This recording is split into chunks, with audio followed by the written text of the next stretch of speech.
안녕하세요. 일단 제가 국가대표는 아닌데 저도 십자인대를 다쳐서 자세가 이제 조금 구부정하거든요. 양해해 주시면 감사하겠습니다. 먼저 이 자리에 서게 하신 하나님께 감사드립니다. 안녕하세요. 연세대학교 신학과에 재학 중인 김다현입니다.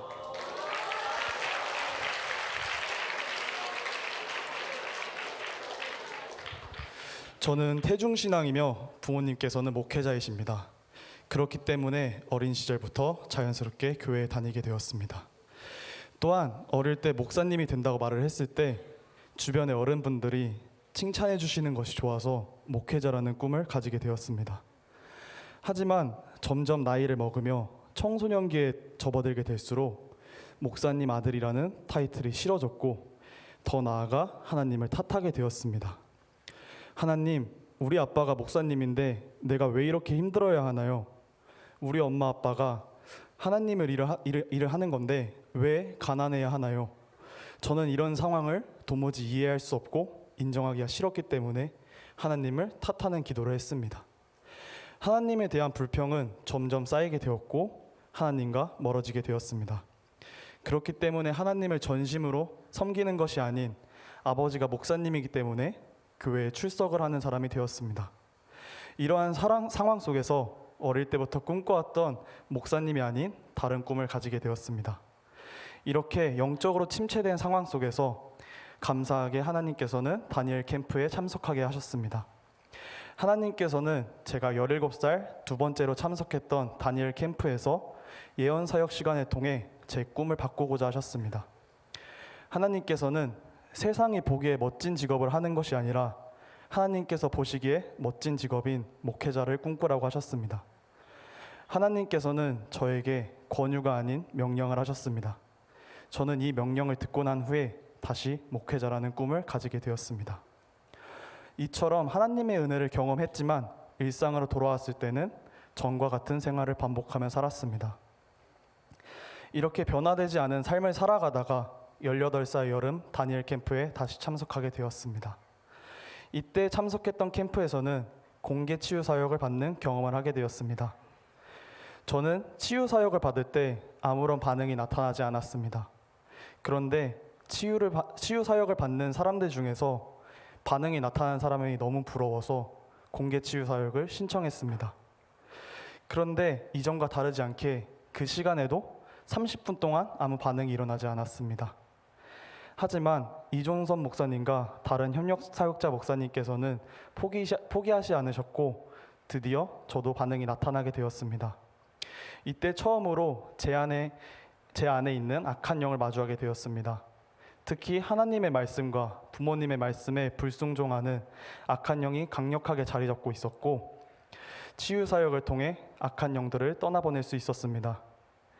하지만 이런 은혜를 받았지만 19살과 재수를 하던 20살에 대학교로 입시를 준비하면서 다시 세상 속으로 빠지게 되었으며 이로 인해 하나님과의 거리가 멀어지게 되었습니다. 이때는 특히 자만, 교만, 그리고 게임이 하나님과의 관계를 방해했습니다. 재수를 준비하던 시절 3월 모의고사에서 전 과목에서 6문제만 틀렸습니다. 모의고사를 너무 잘 봤던 나머지 자만과 교만함으로 가득 차게 되었습니다. 자만과 교만은 하나님이 아닌 나를 높이 세우기 시작했으며 하나님을 의지하는 것이 아닌 스스로가 이뤄내고자 했습니다. 또한 이제 무엇을 하든지 무조건 원하는 대학을 갈 수 있다는 생각을 가지게 되어 하나님이 아닌 게임에 빠지게 되었습니다. 이 시기에 했던 게임은 여러분들이 잘 알고 있는 리그 오브 레전드, 오버워치, 배틀그라운드였습니다. 저는 이 모든 게임을 마스터했다고 할 수 있습니다.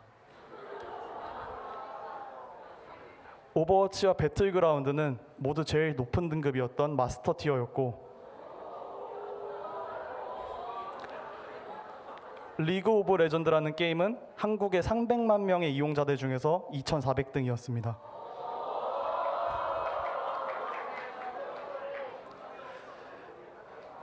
당연히 게임에 빠져 살았기 때문에 재수를 하면서 당연히 공부를 거의 하지 않았고 공부를 한다고 해도 게임이 계속 생각나서 집중을 할 수 없었습니다. 이때 예언 사역자이신 어머니께서는 영어가 저의 발목을 잡을 것이며 영어 때문에 원하는 대학교를 가지 못할 거라는 예언을 하셨습니다. 이러면 안 되는 거지만 어머니의 예언이 이루어졌습니다. 저는 연세대학교 수시 전형에서 합격을 하기는 했지만 수능 최저 점수에서 영어를 단 한 문제로 맞추지 못하게 되었고 그대로 연세대학교에 떨어지게 되었습니다.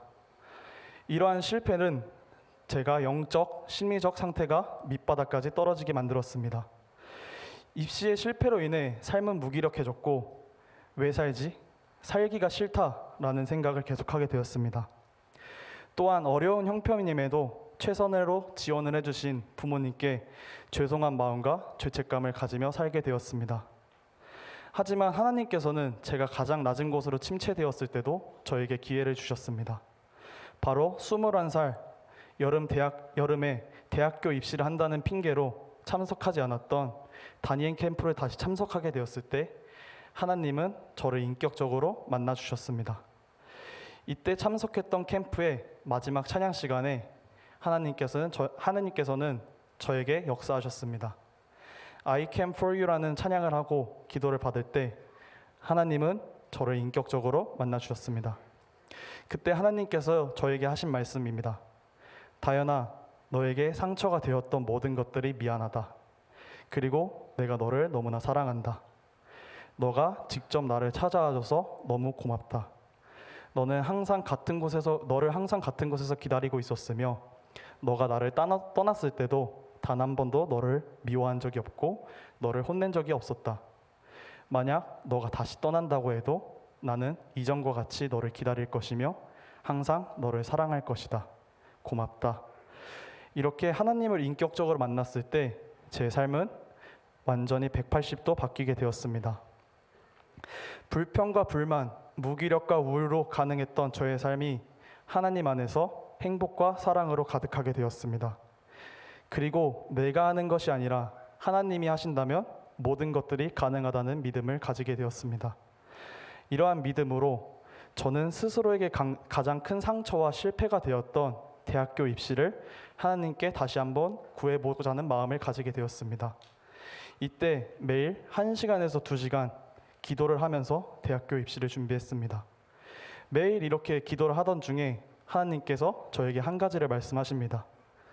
다현아, 나는 너가 게임을 하며 살아가는 것이 너무 싫다. 너가 원하는 연세대학교를 합격하고도 남는 능력이 있는데 이제 게임을 그만하지 않겠니? 라고 말씀하셨습니다. 저는 하나님의 말씀을 듣자마자 그 자리에서 게임 계정을 아예 삭제하고 하나님의 말씀에 순종했습니다. 이렇게 믿음으로 하나님께 구하고 의지하고 하나님의 말씀에 즉각적인 순종을 했을 때 하나님께서는 없던 길을 새롭게 만드시며 불가능에 가깝다고 생각한 연세대학교에 합격하게 하셨습니다. 제가 연세대학교에 지원할 때 처음으로 원서 지원이 가능한 나이가 고3 학생에서 더 나이가 많은 학생들로 가능하게 바뀌었습니다. 여기서 더 놀라운 점은 그렇게 변한 전형이 제가 합격한 이후에 사라졌습니다. 저는 이 경험을 통해 하나님은 불가능이 없으시며 세상이 불가능하다고 말하더라도 가능하게 하신다는 것을 알게 되었습니다. 하나님께 제가 순종했을 때 가장 큰 상처이자 실패였던 대학교 입시를 성공으로 바꾸시며 제 상처를 말끔하게 없애주셨습니다. 제 삶은 요한복음 15장 16절이라고 할 수 있습니다. 너희가 나를 택한 것이 아니요 내가 너희를 택하여 세웠나니 이는 너희로 가서 열매를 맺게 하고 또 너희가 열매가 항상 있게 하여 내 이름으로 아버지께 무엇을 구하든지 다 받게 하려 함이라. 앞에서 말씀드린 것처럼 저의 삶은 모두 하나님의 은혜와 계획하심으로 이루어졌습니다. 그렇기에 이에 대한 감사함에서 끝나는 것이 아닌 대학교 안에서 하나님을 드러내는 삶을 살아가기로 다짐했습니다. 특히 대학교에서 금주와 하나님의 사랑을 전하는 것으로 하나님을 드러내는 삶으로 살아가기 위해 노력하고 있습니다. 많이들 아시는 것과 같이 대학교 문화에는 음주가 보편화되어 있습니다. 교회를 다니고 신학과에 다니지만 음주 문화에 타협하고 음주에 빠져들어가고 있는 모습을 볼 수 있었습니다. 저 또한 음주를 거부하는 것에 어려움이 있었습니다. 왜냐하면 대학교 친구들과 함께 음주를 하지 않았을 때 대학 공동체를 형성하고 동화되는 것에 어려움이 있기 때문입니다. 하지만 저는 하나님과 인격적인 만남으로 삶이 변화했기 때문에 세상의 것에 타협하고 싶지 않았습니다. 또한 금주를 하는 것뿐 아니라 기독교인 친구들에게 금주하는 것을 제한하고자 노력했습니다. 이러한 노력을 했을 때 저에게 돌아왔던 대답은 성경에는 술을 마시지 말라는 내용이 없다는 것이었습니다. 하지만 저는 내가 거룩하니 너희도 거룩하라 라는 말씀을 바라봤고 세상이 아닌 하나님을 바라봤습니다. 이러한 노력을 하며 하나님을 드러내는 삶을 살고자 했을 때 하나님은 역사하셨으며 열매를 맺게 하셨습니다. 실제로 술을 마시던 기독교인 친구가 제게 한 말입니다. 이 형은 진짜로 술을 절대로 안 마시네. 나도 지금까지 맥주 정도는 괜찮겠지라고 생각했는데 형의 모습을 보니까 그런 게 아니더라고. 나도 이제 하나님께 부끄럽지 않게 술을 안 마시려고. 이렇게 세상을 따라가며 타협하는 것이 아닌 온전히 하나님을 따라가는 것은 쉽지 않습니다. 하지만 저는 여기에 계신 여러분들이 제가 그랬던 것 같이 다니엘 캠프를 통해서 하나님을 인격적으로 만나고 삶이 변하고 상처가 치유되는 것을 통해 각자에게 주시는 하나님의 말씀을 순종으로 따라가며 하나님을 드러내는 삶을 살아가길 원합니다. 캠프에 참석했을 때 잠깐만 변화하고 그때만 하나님과 가까워지는 것이 아니라 항상 하나님과 함께하는 삶을 살아가길 원합니다. 저는 하나님을 만나며 부모님이 목회자인 것에 대한 원망이 감사함으로, 대학교 입시에 실패한 것에 대한 탓이 감사함으로 바뀌었습니다. 현재 저는 누구보다 배울 것이 많은 목회자인 부모님에게 감사하고 있으며 교만하지 않도록 가장 완벽한 하나님의 때에 대학교를 합격하게 하신 것에 감사의 기도를 합니다. 하나님께서는 하나님을 원망하는 사람에서 하나님을 누구보다 사랑하는 사람으로, 목회자의 자녀라는 사실을 싫어했던 사람에서 하나님의 사랑을 전하는 사람으로 변화하게 하셨습니다. 여기까지 이끌어 주신 하나님께 감사합니다. 그리고 앞으로도 이끌어 가실 주님을 기대합니다. 이 모든 것 주님께서 하셨습니다. 감사합니다.